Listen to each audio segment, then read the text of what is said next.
This overwintered habanero plant is ready to wake up for spring and moved into a bigger pot. Here I'll show you how I repot the pepper plant into a new container. I reuse old potting soil by refreshing it with fertilizer, compost, and also new potting soil. So here's where I'm adding the fertilizer and the new potting soil, and then just mix it in. You don't have to throw away your old potting soil, you can use it every year.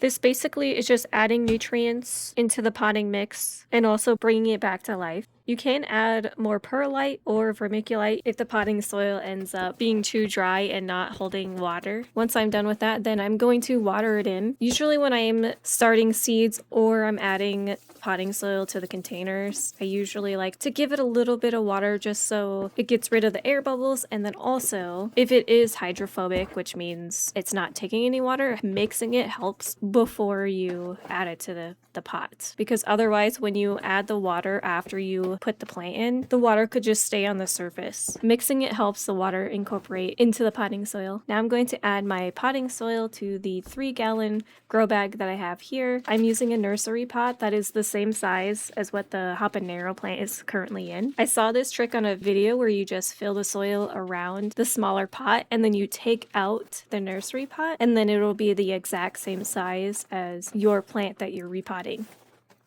I find this helps when you are repotting.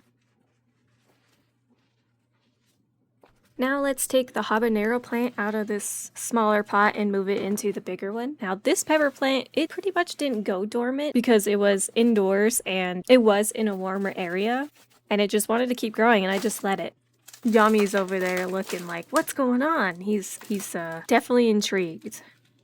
Now the soil here decided just to basically break off the roots, but the roots are looking really nice. There isn't any roots that are circling around the container, which is good, and it's not root bound. They definitely look super healthy. Let's move the pepper plant into its new container, and then I'll just backfill with the soil. I really like using grow bags for containers on my balcony. It helps the roots breathe a lot. I'll share a link on my Amazon store where I got these grow bags. Currently I use 3-gallon and 5-gallon grow bags. They say you need at least a 5-gallon grow bag for growing peppers, but I haven't really had any issues with growing peppers in smaller containers like a 5-gallon grow bag or my other pots that I had.